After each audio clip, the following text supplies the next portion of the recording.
Que la paix de Dieu soit avec nous, mes frères et mes sœurs.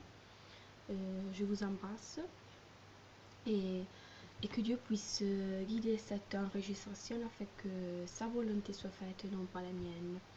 Je suis en train de traduire en ce moment un message à mon avis très important de frère Joseph, car c'est à propos de du ravissement, à propos en particulier, en n'allant non plus dans les détails, à propos, j'étais en train de dire, de la dispute qu'il y a en ce moment à propos du ravissement, c'est-à-dire le ravissement, c'est avant, pendant ou après la grande tribulation. Et dans les églises, il y a beaucoup de différentes théories et cela générait beaucoup de confusion. Donc, c'est la raison qui a poussé frère Joseph, qui on va saluer, et à faire cette étude que je vais vous résumer dans ces étapes les plus importantes. Donc, la première question, c'est qu'est-ce que c'est le ravissement? Et pour répondre à cela, on doit aller dans 1 Thessaloniciens au chapitre 4, les versets 15 jusqu'à 17. Je vais vous les lire. Voici en effet ce que nous vous déclarons d'après la parole du Seigneur. Nous, les vivants, restés pour l'avènement du Seigneur, nous ne devancerons pas ceux qui sont morts, car le Seigneur lui-même a un signal donné à la voix d'un archange et au son de la trompette de Dieu descendra du ciel, et les morts en Christ ressusciteront premièrement. Ensuite, et cela c'est très important, je veux le souligne, ensuite nous les vivants qui serons restés, nous serons tous ensemble enlevés avec eux sur des nuées, à la rencontre du Seigneur dans les airs, et ainsi nous serons toujours avec le Seigneur. Donc, ici, on voit qu'il y a un signal très particulier, ce qui, dans les premiers vers, c'est appelé le signal de la trompette. La trompette dont on parle ici, c'est la trompette de Apocalypse, la trompette numéro 7, c'est-à-dire la dernière. Et c'est la trompette oui, on pourrait dire qui signe la fin de la tribulation et donc l'arrivée de Jésus, la deuxième arrivée de Jésus sur terre. C'est la fin de la tribulation et il y a les morts en Christ, comme on dit au vers 16, qui seront ressuscités avant tous les autres.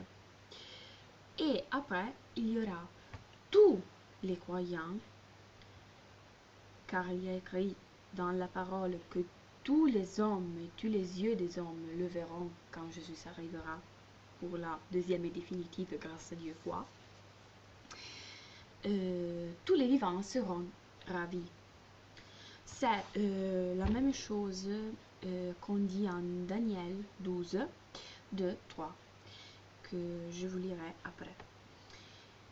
Donc, cela nous fait réfléchir à propos du fait qu'avant tout, il y a déjà ici, et à mon avis, déjà cette vers serait, ces peu vers serait très clair pour comprendre que, comme on parle du signal qui arrive après la septième trompette, c'est que le ravissement arrive logiquement après la grande tribulation. Mais quand même, il y a des autres chapitres et des autres livres de la Bible qui le font voir de façon encore plus évidente. Et cela a été le travail de frère Joseph. Donc, j'irai vous redonner toutes les références qu'il a données. J'espère que Dieu m'aide de n'oublier rien. Avant tout, je dois vous préciser que Joseph a fait cette précision. Le ravissement dont on parle ici est par conséquent en Daniel, Daniel 12, 2, 3, ce n'est pas le prix, c'est-à-dire le prix de ceux qui seront arrivés vifs jusqu'à la fin, jusqu'au signal qui c'est la trompette. seront ravis. Mais attention, ce ravissement, ce n'est pas le prix. C'est seulement le fait de se présenter devant au tribunal de Jésus-Christ pour être jugé. Ce n'est pas le prix définitif, ce n'est pas... Non, c'est seulement le fait d'être jugé devant la Christ. Mais quand même, on va expliquer tous. Je voulais seulement préciser ça parce que c'est important. La deuxième question, la plus importante, donc, après qu'on a compris ce que c'est le ravissement, et donc c'est le fait de se présenter devant le tribunal, c'est pour être jugé, j'entends. Et on doit maintenant comprendre quand je vous ai dit que ici, on voit le signal, c'est celui de la septième trompette. On sait que la trompette, c'est la dernière de la tribulation, la numéro 7. Et donc, on avait dit, doit être après la tribulation. Ici, il y a tous les versets dans lesquels cela est précisé. Donc, à confirmer de cette théorie, puis ce n'est pas une théorie inventée par Frère Joseph, mais c'est la théorie de la Bible, donc je crois que ce soit la plus juste qu'il peut être. Quand même, on va prendre Matthieu, avant tout, au chapitre 24, et je vous lirai 3 versets en particulier, les versets 21, 29 et 31. Matthieu 24, 21 dit comme ça. Car alors, la détresse sera si grande qu'il n'y en a point eu et de pareil depuis le commencement du monde jusqu'à présent, et qu'il n'y aura jamais. Cela c'est le 21. Le 29 dit comme ça. Aussitôt, après ces jours de détresse, le soleil s'obscurcira, la lune ne donnera plus sa lumière, les étoiles tomberont du ciel, et la puissance des cieux seront ébranlées. Le dernier, c'est le 31. Il enverra ses anges avec la trompette retentissante, et ils rassembleront ses élus des 4 vents, depuis une extrémité des cieux jusqu'à l'autre. Cela, en particulier, c'est le ravissement. Donc, on voit que il y a les étapes, non? Il y a la tribulation, il y a la fin de la tribulation, et le fait que il enverra, c'est-à-dire Jésus s'enverra avec ses anges à réunir, rassembler tous ses fils, on pourrait dire, des 4 vents. La deuxième référence que je vous donne, c'est en 2 Thessaloniciens au chapitre 2. En particulier, je vais vous donner les versets de 1 à 8.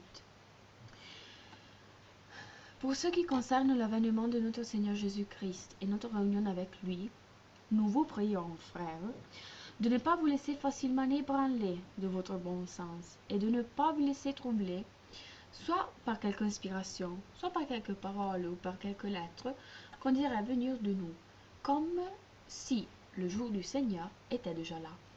Et cela, disait Frère Joseph, qui en effet, c'est vrai, c'est un signe de comme déjà à l'époque disons, après quelques années, la mort de Jésus, il y avait déjà une grande confusion à propos des doctrines et de la parole. Et il y avait déjà quelqu'un qui disait ce que n'était pas. Mais quand même, je reprends 2 Thessaloniciens 2, 3. Que personne ne vous séduise d'aucune manière. Pardon. Car il faut que l'apostasie soit arrivée auparavant, et que ne veut apparaître que l'homme du péché, le fils de la perdition, l'adversaire qui s'élève au-dessous de tout ce qu'on appelle le Dieu, ou de ce qu'on adore, jusqu'à ce soir dans le temple de Dieu, c'est proclamant lui-même Dieu. Ne vous souvenez-vous pas que je vous disais ces choses lorsque j'étais encore chez vous? Et maintenant, vous savez ce que le retient, afin qu'il ne paraisse qu'en son temps. Car le mystère de l'iniquité agit déjà. Il faut seulement que celui qui le retienne encore ait disparu. Et alors paraîtra l'impie, qui le Seigneur Jésus-Christ détruira par le souffle de sa bouche et qui l'anéantira par l'éclat de son avènement. Donc, on peut maintenant spécifier tous. Alors, ici, on parle d'une chose très importante. On parle de l'apostasie, c'est-à-dire le ravissement ne peut pas venir jusqu'au moment dans lequel l'apostasie ne se sera pas manifestée. Et donc, il doit être auparavant, de toute manière, l'apostasie. Donc, l'apostasie, c'est pendant la tribulation. Donc, après la tribulation et l'apostasie, comme on dit aussi au vers 4 dont on parle de l'Antéchrist, il y a le ravissement. En effet, au verset 4, je vous disais, on parle de l'Antéchrist et du fait que, une fois reconstruit le temple de Jérusalem, c'est-à-dire après les 220 jours dont on parle en Daniel, après lesquels partent les 42 mois, c'est-à-dire les 3 années et demie, les premiers 3 années et demie du pacte. Donc, il doit être avant la reconstruction du temple. Après, il y a le commencement de la grande tribulation. Après les 3 années et demie, quand l'Antéchrist rompt le pacte, s'assit sur le temple, et sur le trône du temple, et se déclare Dieu, comme on dit ici. Mais il y aura le moment, après tout cela, donc après l'apostasie, et donc après la tribulation, il y aura le moment du retour, dans lequel Jésus retournera et détruira l'Antéchrist. Puis il y aura le ravissement, puis disait frère Joseph, les 30 jours entre le ravissement, il y a c'est-à-dire il y a le ravissement. Après 30 jours du ravissement, il y a Armageddon, c'est-à-dire la lutte finale, la bataille finale. Et donc, cela nous fait encore réfléchir à propos du fait qu'il doit forcément être le ravissement après tout ce qui sera la grande tribulation. À ce propos, et en particulier à propos des trompettes dont on parlait avant, je voulais parler d'Apocalypse. En particulier, en Apocalypse 8, 1 et 2. Quand il ouvrit le septième sceau, il y eut dans le ciel un silence d'environ une demi-heure. Et je vis les 7 anges qui se tiennent devant Dieu, et 7 trompettes leur furent données. Cela, c'est dont on parlait avant. C'est-à-dire, en Apocalypse, on parle de 7 trompettes.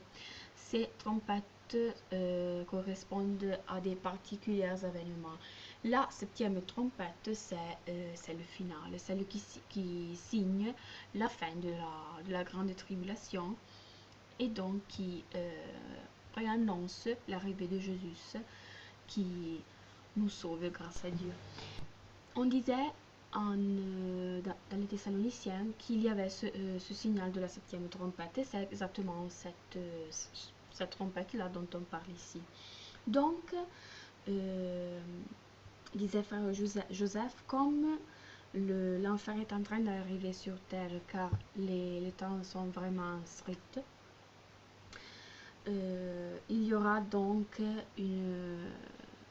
une grande précipitation d'événements. Donc, la chose la plus importante à ce moment-là, disait frère Joseph, c'est demander, les frères et les sœurs, quelle est la volonté de Dieu pour votre vie, pour notre vie. C'est-à-dire, Dieu, comme il est écrit dans la Bible, de fuir de cette persécution qui est en train d'arriver. Mais quand même, pas toutes les personnes peuvent s'enfuir. La chose la plus importante à faire à ce moment, c'est celle de dire Dieu, qu'est-ce que tu veux de moi? Est-ce que tu veux que je m'en vais? Et donc, où je dois m'en aller?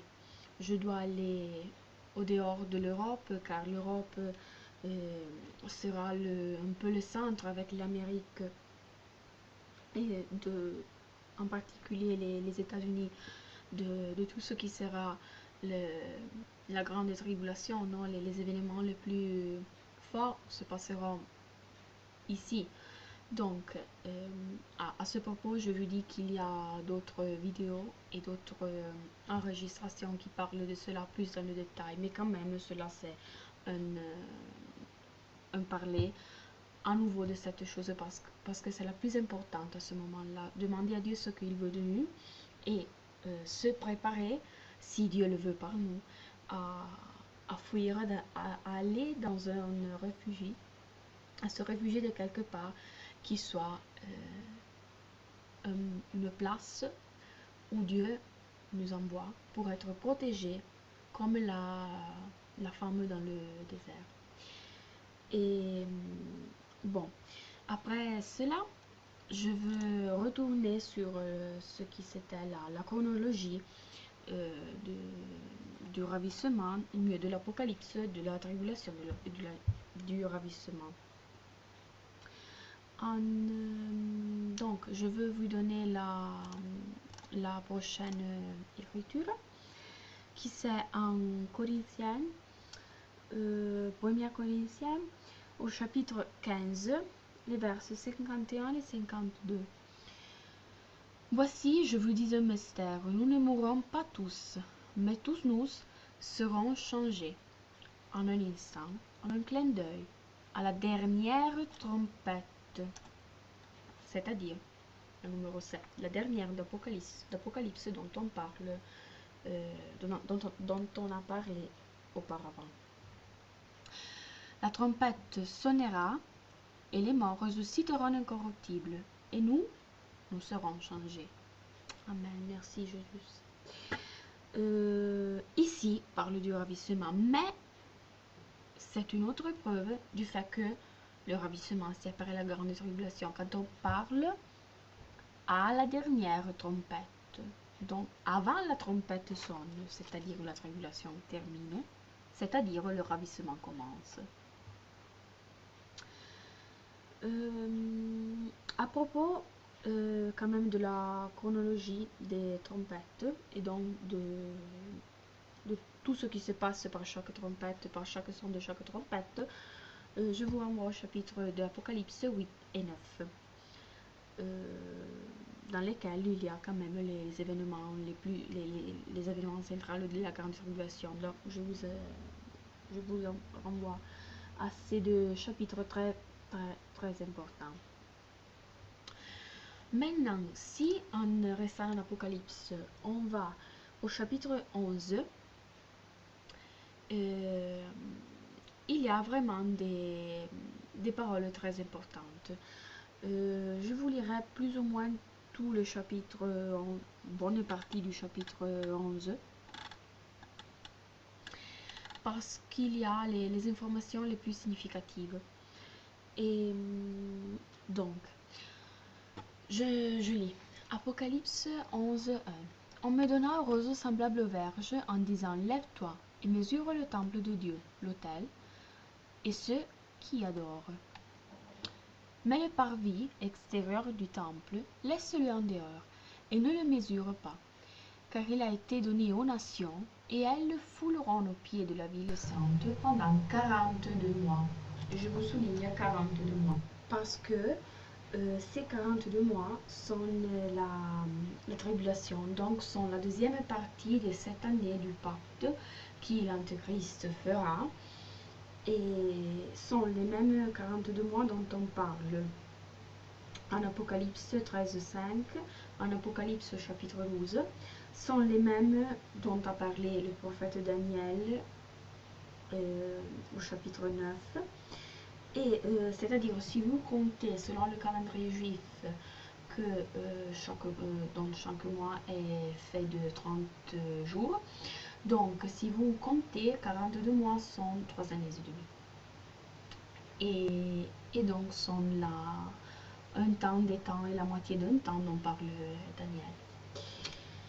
À ce propos, je vous donne une autre référence qui c'est Matthieu 24, les versets 15, 16 et puis 21.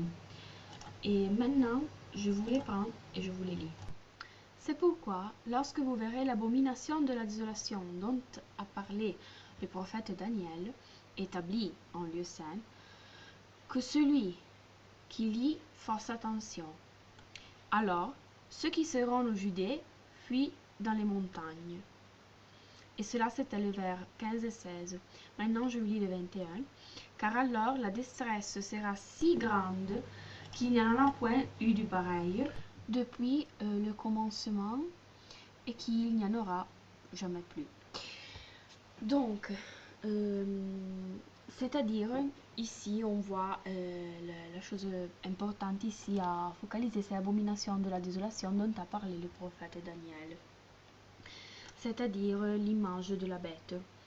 Et Joseph disait aussi, il le dit aussi dans d'autres études, mais ici à répéter à son avis, donc on est dans une ère technologique et donc du moment que le marque de la bête sera pratiquement de façon certaine le microchip dont on parle et qui est déjà utilisé en Amérique et commence à être déjà utilisé aussi en Europe, même si c'est encore quelque chose de peu utilisé et dont on a peu entendu parler probablement. Donc cette abomination, c'est-à-dire l'image de la bête, c'est probable qu'il sera un computer placé à l'intérieur du temple qui permettra à l'antéchrist de contrôler tous ceux qui seront marqués. À propos des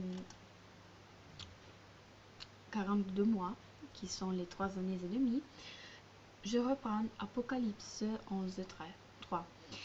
Je donnerai à mes 2 témoins le pouvoir de prophétiser revêtus de sac pendant 1260 jours. Ces 1260 jours sont 42 mois, c'est-à-dire 3 années et demie. Si on considère toujours le calendrier juif. Je vais avant avec le vers 4. Ce sont les deux oliviers et les 2 chandeliers qui se tiennent devant le Seigneur de la terre.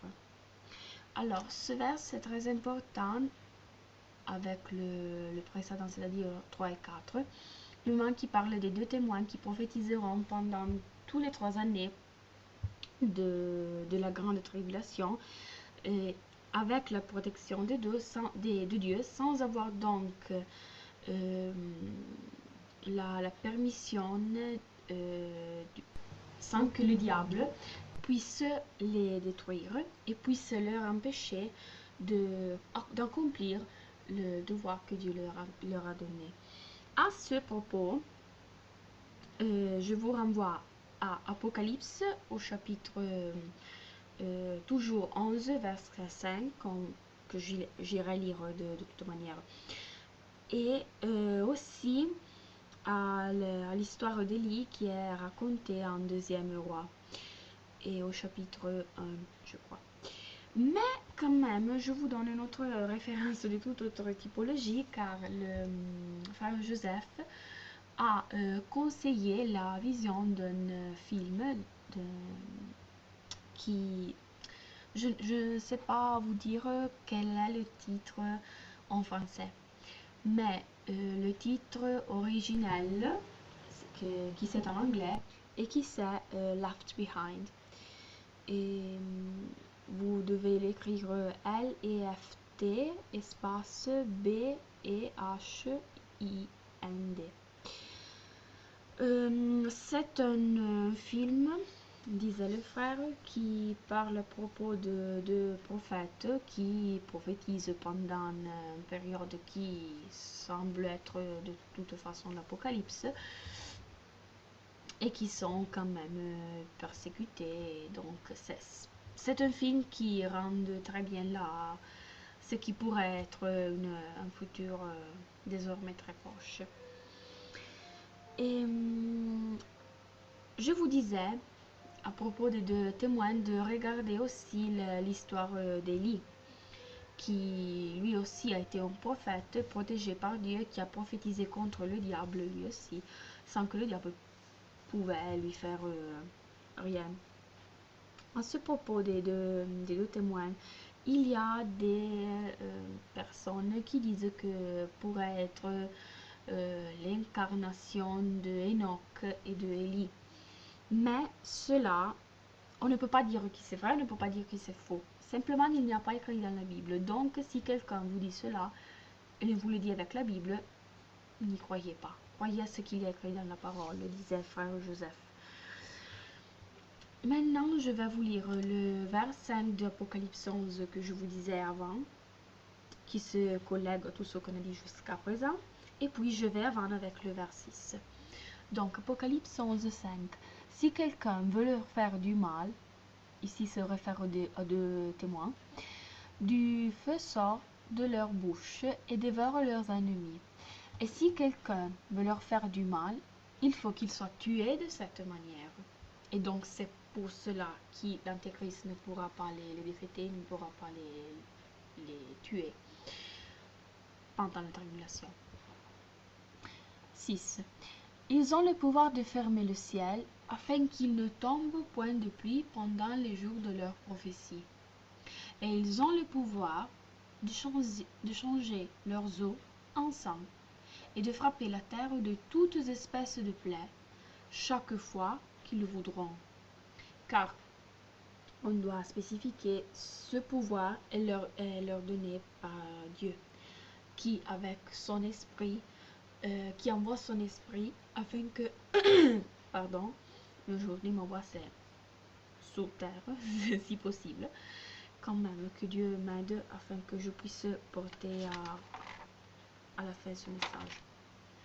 Je vous disais, Dieu envoyera son Saint-Esprit afin que ces deux prophètes puissent prophétiser, ces deux témoins, jusqu'à la fin de la tribulation. Et maintenant, je vais vous lire le vers 7 qui dit: quand ils auront achevé leur témoignage, la bête qui monte de l'abîme leur fera guerre, les vaincra et les tuera. Donc, c'est-à-dire que Dieu envoie son esprit sur eux afin qu'ils puissent porter leur message, afin qu'ils puissent témoigner contre et prophétiser contre l'Antéchrist, pour avertir, pour suggérer aux personnes ce qu'ils doivent faire, pour suggérer aux personnes, aux chrétiens, aux croyants, à ceux qui ne croient pas que l'Antéchrist est là, que le temps de la fin c'est arrivé, que c'est proche, l'arrivée de Jésus, l'arrivée de Dieu et le juger. Donc, on voit cela. Mais, il y a un mais. Quand ils auront achevé leur témoignage, c'est-à-dire quand ils auront accompli leur devoir, la bête qui monte de l'abîme leur fera guerre, les vaincra et les tuera. Donc, il y aura un moment pendant lequel l'Antéchrist pourra les tuer. Et c'est la bête qui sort de l'abîme, qui c'est l'Antéchrist, dont on parle aussi en Apocalypse 3, Apocalypse 20, 1, 3, pratiquement la prison de Satan avant le royaume de 1000 ans. Quand même, ces deux prophètes pourront témoigner et donc prophétiser contre l'Antéchrist, dire bon, réveillez-vous car celui c'est l'Antéchrist et on ne doit pas croire à ce qu'il dit. Donc à ce propos-là, je veux aller de nouveau au chapitre 11 d'Apocalypse, lire le vers 8. Et leurs cadavres, c'est-à-dire les cadavres des témoins qui seront tués par la bête qui monte de l'abîme, c'est-à-dire l'Antéchrist, et leurs cadavres seront sur la place de la grande ville, qui est appelée, dans un sens spirituel, Sodome et Égypte, la même où le Seigneur a été crucifié. Donc, pourquoi Sodome et Égypte? Cela, c'est le focus de cette phrase. Sodome et Égypte, parce que à ce moment-là, aussi aujourd'hui, mais surtout à ce moment-là, Jérusalem, c'est comme Sodome. Et c'est une comparaison qui est faite ici. En effet, on dit dans un sens spirituel. Donc, et c'est comme de cette façon car les Juifs ne reconnaissent pas Jésus comme le Fils de Dieu. Et donc, jusqu'au moment dans lequel les Juifs reconnaîtront que Jésus est le Fils de Dieu et ils commenceront à croire en Jésus, à reconnaître que Jésus est mort sur la croix aussi pour eux, il n'y aura pas cette conception de Jérusalem comme la ville sainte qu'on pense. Non, c'est une Sodome, c'est Égypte. C'est le même lieu où Jésus a été crucifié. Et Jésus a été crucifié parce qu'il n'a pas cru en lui. Je vais avant, vers 9.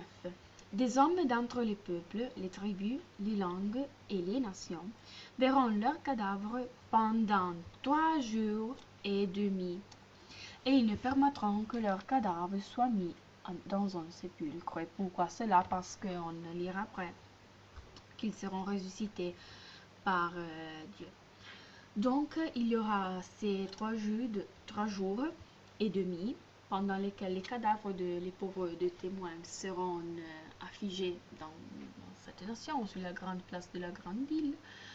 Et quand même, comme on lit dans le vers 10, et à cause d'eux, les habitants de la terre se réjouiront et seront dans l'allégresse, car justement ils sont morts, donc pas de problème, non? Il n'y a plus de problème. Et ils s'enverront des présents les uns aux autres, parce que ces 2 prophètes ont tourmenté les habitants de la terre. Après les 3 jours et demi, vers 11, un esprit de vie venant de Dieu entra en eux, et ils tirent sur leurs pieds. Une grande crainte s'empara de ceux qui les voyaient, car ils étaient tous contents qu'il était mort, il avait terminé de tourmenter l'humanité, les habitants de la terre, et maintenant leur pire ennemi qui était été détruit, maintenant ont un esprit de vie qui les tire sur leurs pieds. Et donc, c'est une grande crainte comme il y a écrit ici. Les 2 témoins donc sont ressuscités des morts. Et donc, il y a la fin ici, comme on verra après cela tout plus clair, mais quand même, cela, c'est la fin de la grande tribulation. Maintenant, je vais vous lire le 12. Et ils entendirent du ciel une voix qui leur disait, « Montez ici !» Et ils montèrent au ciel dans les nuées, et leurs ennemis les virent. À cette heure-là, il y a eu un grand tremblement de terre, et la 2e partie de la ville tomba. 7000 hommes furent tués dans ce tremblement de terre. Les autres furent effrayés, donnèrent gloire au Dieu du ciel. Cela, pardon, c'est le fait que aussi les Juifs ici deviendront des chrétiens. Ici, les Juifs se convertiront, sera un jour quand même de victoire. Et les Juifs reconnaîtront que Jésus est le Fils de Dieu et qu'il les a sauvés, qu'il est le Sauveur. À propos de cela, on peut aussi regarder en Matthieu 24, les vers de 29 à 31. Attendez un moment que je vous le prends. Olé. Aussitôt, dit en Matthieu 24, 29, après ce jour de détresse, le soleil s'obscurcira, La lune ne donnera plus sa lumière, les étoiles tomberont du ciel et les puissances du ciel seront ébranlées. Alors le signe du Fils de l'homme paraîtra dans le ciel. Toutes les tribus de la terre se lamenteront, et elles verront le Fils de l'homme venant sur les nuées du ciel avec puissance et une grande gloire. Il enverra ses anges avec la trompette retentissante, et ils ressembleront, ses élus, des 4 vents, depuis une extrémité à l'autre du ciel. Donc, ici on voit la deuxième arrivée de Jésus, qui est vu par tous les hommes le voient. Et il y a une grande, il y a qui se lamente, mais quand même il y a une grande gloire, une grande puissance, et chaque yeux le voit, comme il y a écrit aussi dans l'Apocalypse. À ce moment-là, après la mort des 2 témoins, il y a ces 2 témoins qui seront les premiers à être ressuscités. On lisait en Thessaloniciens que ceux qui seront vivants au moment de la fin de la tribulation seront ravis.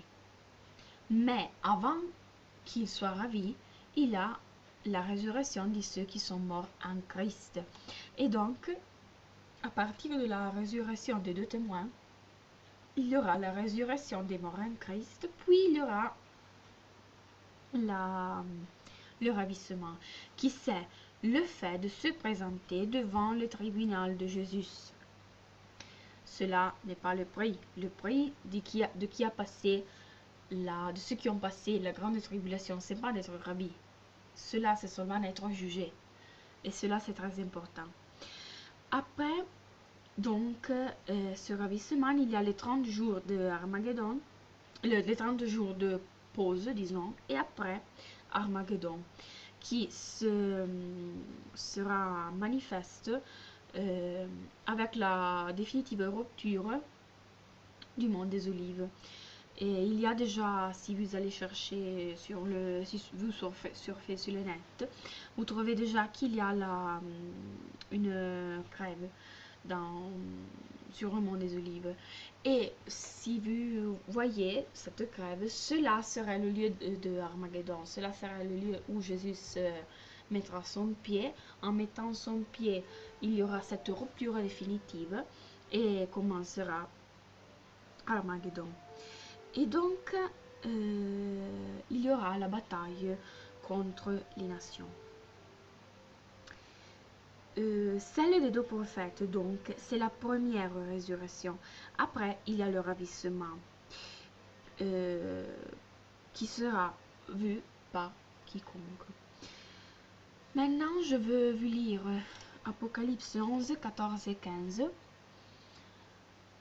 qui dit: le second malheur est passé, voici le 3e malheur vient bientôt. Le 7e ange sonna de la trompette, et il y eut dans le ciel des fortes voix qui disaient: le royaume du monde est remis à notre Seigneur et à son Christ, et il régnera au siècle des siècles. Amen. Merci Jésus, merci Dieu.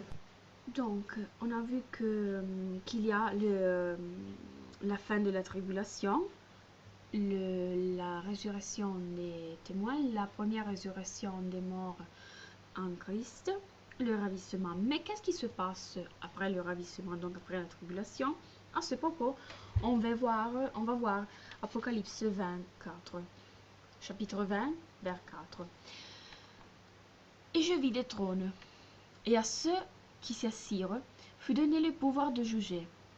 Et je vis les âmes de ceux qui avaient été décapités à cause du témoignage de Jésus et à cause de la parole de Dieu, et de ceux qui n'avaient pas adoré la bête ni son image, et qui n'avaient pas reçu le marque sur leur front et sur leurs mains. Ils revirent à la vie, et ils régnèrent avec Christ pendant 1000 ans. Donc, ce qui se passe après la tribulation, après la résurrection, la première résurrection, après le ravissement, c'est Satan qui est jeté en prison dans l'abîme. Cet abîme dont on a parlé auparavant, c'est-à-dire l'abîme de Apocalypse 23, le vers avant celui que j'ai lu, celui que je viens de lire. Et donc le commencement du royaume de Christ qui a une durée de 1000 ans. Donc,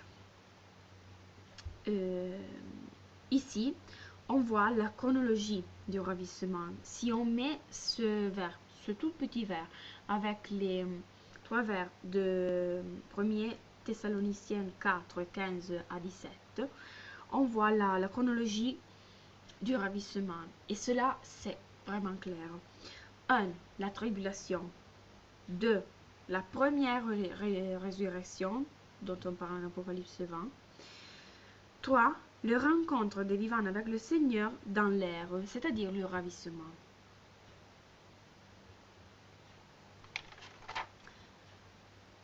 À ce propos, on doit spécifier à propos de la tribulation.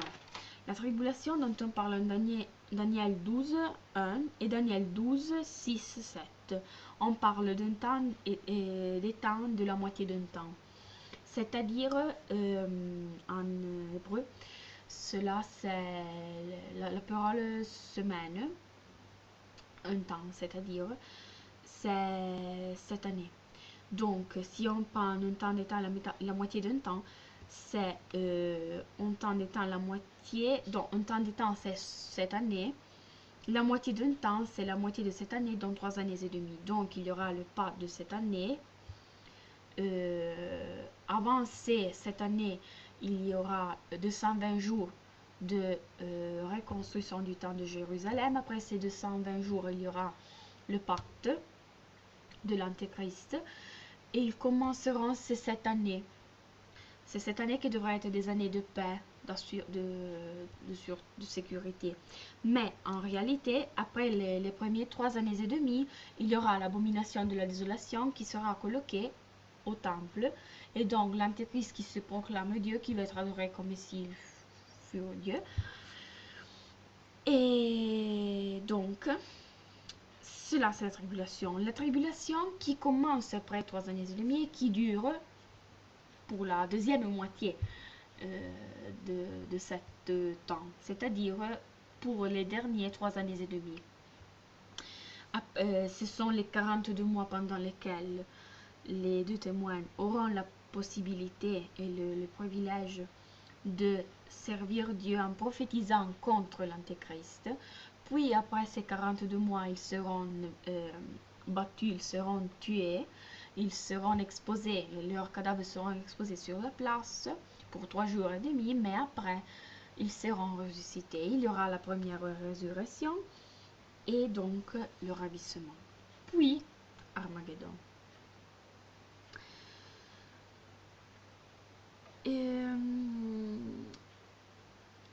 À ce propos,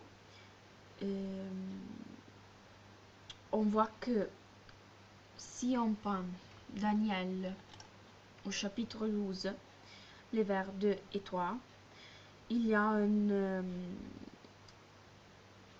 ce sont des vers concentrés sur la résurrection. Donc, je vais les lire. 2. Plusieurs de ceux qui dorment dans la poussière de la terre se réveilleront, les uns pour la vie éternelle, les autres pour l'opprobre, pour la honte éternelle.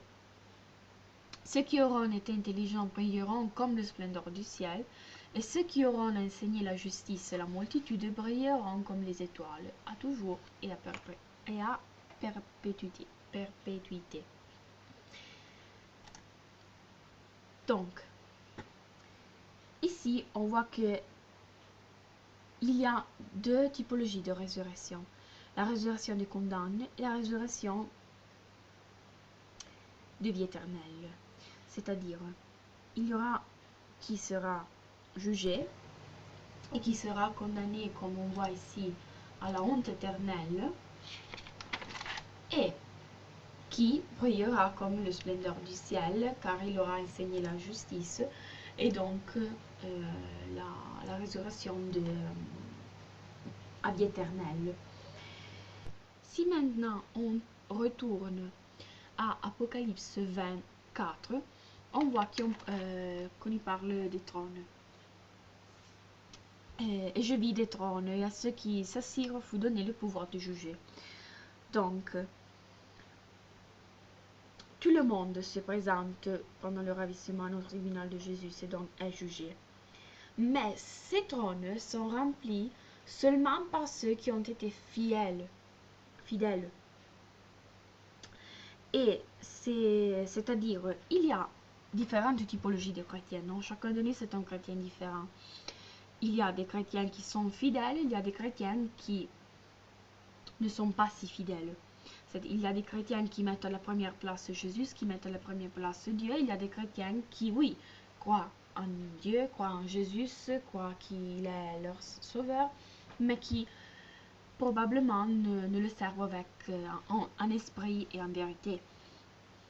Donc, c'est cela la différence de ceux qui régneront avec Christ pendant 1000 ans, c'est-à-dire de ceux qui auront le pouvoir de juger, comme on le dit ici. C'est-à-dire seulement ceux qui parmi les chrétiens auront été fidèles auront cette grande privilège. Et cela, on le retrouve aussi en Apocalypse 3, 9, où l'on parle de l'église de Philadelphie, et on dit je te donne le compte de la synagogue de Satan. Et donc, c'est ce verse-là pour vous faire comprendre. Donc, les chrétiens seront jugés pour la typologie des chrétiens qui seront, non s'ils seront, pour donner un petit message aussi personnel, non s'ils seront, comme disait aussi Frère Joseph, je partage parfaitement et complètement son opinion. Non parce qu'ils sont protestants, catholiques ou anglicains, mais seulement s'ils seront comme la vraie église qui c'est l'église de Philadelphie. Ou si cela ne se passera, ils perdront leur couronne, la couronne de victoire, non? C'est-à-dire ils perdront ce privilège de juger avec Dieu. Et donc, ils seront condamnés, d'un certain point de vue, à la honte éternelle, comme on a lu auparavant. Pour confirmer encore une fois, s'il y a encore besoin de le confirmer, tout ce dont on a parlé, donc, du fait que la chronologie pour le ravissement, c'est tribulation, ravissement après la tribulation. Je vais vous lire Apocalypse 14, 9, 13 et 14, Apocalypse 14, 14. Apocalypse 9 jusqu'à 13. Et un troisième ange les suivit, en disant d'une voix forte, si quelqu'un adore la bête et son image, et reçoit une marque sur son front ou sur sa main, il boira lui aussi du vin de la fureur de Dieu, versé sans mélanger de la coupe de sa colère, et il sera tourmenté dans le feu, dans le soufre, devant les saints anges et devant l'agneau. Je m'arrête seulement une seconde pour dire que la fureur de Dieu, c'est celle dont on parle aussi, dont on a parlé aussi auparavant, c'est-à-dire après le ravissement, il y aura la rage de Dieu qui sera versée, c'est la dernière trompette. Donc c'est à cela qu'on doit faire référence quand on lit ce tout petit vers. Je vais avant. Et la fumée de leur tourment monte au siècle des siècles, et ils n'ont de repos ni jour ni nuit, ceux qui adorent la bête et son image, et quiconque reçoit le marque de son nom. C'est ici la persévérance des saints qui gardent les commandements de Dieu de la foi en Jésus. Maintenant, je vous lis le 13, et après, je passe au 14. Et j'entendis du ciel une voix qui disait, « Écris, heureux dès à présent les morts qui meurent dans le Seigneur. » Oui, dit l'Esprit, afin qu'ils se reposent de leurs travaux, car leurs œuvres les suivent. Je regardai, et voici il y avait une nuée blanche, et sur la nuée était assis quelqu'un qui ressemblait à un fils d'homme, ayant sur sa tête une couronne d'or, et dans sa main une faucille tranchante. Donc cette faucille, c'est une première moisson. C'est le ravissement ici dont on parle. Quand, au contraire, on parle si on va avant, au vers 17 jusqu'à 20, on parle de la rage de Dieu. C'est une deuxième moisson. Mais ce n'est pas une moisson c'est une moisson faite par la rage de Dieu. Ce n'est pas la moisson de Jésus qui retourne et ravisse ses fils, ses élus. Non, c'est la moisson faite par la rage de Dieu. Et maintenant, on va lire cela en Apocalypse 14. Je commence du vers 17, comme je vous disais, et j'arrive jusqu'au 20. Et un autre ange sortit du temple qui est dans le ciel, ayant lui aussi une faucille tranchante. Et un autre ange qui avait autorité sur le feu sortit de l'autel et s'adressa d'une voix forte à celui qui avait la faucille tranchante, disant: Lance ta faucille tranchante et vendange les grappes de la vigne de la terre, car les raisins de la terre sont mûrs. Et l'ange jeta sa faucille sur la terre, et il vendangea la vigne de la terre, et il jeta la vendage dans la grande cuve de la colère de Dieu. Et la cuve fut folée hors de la ville, et du sang sortit de la cuve jusqu'aux morts des chevaux, sur une étendue de 1600 stades. Donc, comme l'on voit aussi écrit, ce n'est pas la même moisson auparavant. C'est une moisson qui provoque du sang. C'est une moisson faite par la colère de Dieu. Et donc, cela, c'est la différence. Cela, pour vous expliquer, c'est de typologie, passez-moi le terme, de moisson. Après, si on veut une référence à ce petit passage, on peut aussi prendre Apocalypse, vous pouvez aussi prendre Apocalypse 19, de 11 à 19, que maintenant je vais vous lire. Puis je vis le ciel ouvert, et voici parut un cheval blanc. Ce cheval blanc, disait frère Joseph, excusez-moi si je m'interromps de cette manière, c'est le même cheval blanc dont on parle en Apocalypse 6, 2 et Apocalypse 19 ici. C'est-à-dire le chevalier au cheval blanc. C'est-à-dire c'est Jésus-Christ. Donc, quand vous passez aux 4 chevaliers de l'Apocalypse, sachez que le premier, le chevalier blanc, au cheval blanc, c'est Jésus-Christ. Donc, pour donner aussi un contexte à tout cela. Parmi un cheval blanc, donc je reprends. Celui qui le montait s'appelle fidèle et véritable, et il juge et combat avec justice. Ses yeux étaient comme une flamme de feu. Sur sa tête étaient plusieurs diadèmes. Il avait un nom écrit que personne ne connaît, sinon lui-même. Et il était revêtu d'un vêtement teint de sang. Son nom est la parole de Dieu. Les armées qui sont dans le ciel les suivaient sur des chevaux blancs, revêtus d'un fin lin blanc, pur. De sa bouche sortait une épée aiguë, pour frapper les nations. Il les pètera avec une verge de fer, et il foulera la cuve du vin de l'ardente colère de Dieu Tout-Puissant. Il avait sur son vêtement et sur sa cuisse un nom écrit, Roi de rois et Seigneur des seigneurs. Amen.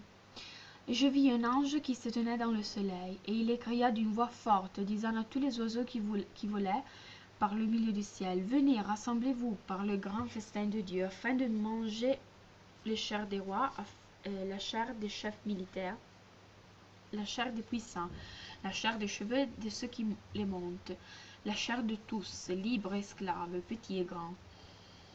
Et maintenant je vous lis le dernier vers. Et la bête fut prise. Non, pardonnez-moi, cela c'est le vers. Et je vis la bête et les rois de la terre, leurs armées rassemblées pour faire la guerre à celui qui était assis sur le cheval et à son armée. Cela c'est Armageddon, qui se passe, je vous répète pour la dernière fois, après 30 jours du ravissement. Donc, je veux aussi vous dire que pour avoir un résumé efficace de l'Apocalypse, vous pouvez prendre et lire les chapitres de l'Apocalypse 6 et 14, car sont les chapitres les plus résumés, mais qui quand même donnent un cadre très clair de ce qui sera la chronologie des événements. Cela, c'est un peu le message. Je m'excuse parce qu'aujourd'hui, je me porte pas très bien, mais j'avais quand même très envie de travailler ce message. Mais je me rends compte que c'est probable que j'ai fait des erreurs, donc je m'excuse avec toute la France. Et, mais j'espère que ce que vous pouvez prendre de cela, c'est la parole de Dieu, car ce n'est pas moi qui dois être élevé, mais c'est Dieu. Donc j'espère que le message soit clair pour la gloire de Dieu, que le message soit compréhensible, que j'ai reporté toutes les paroles que Frère Joseph a dit, car je reconnais que Frère Joseph est très guidé par l'Esprit, par le Saint-Esprit. Et donc j'espère que le Saint-Esprit a aidé moi aussi à faire ce travail, afin que quiconque entendra ce message pourra quand même avoir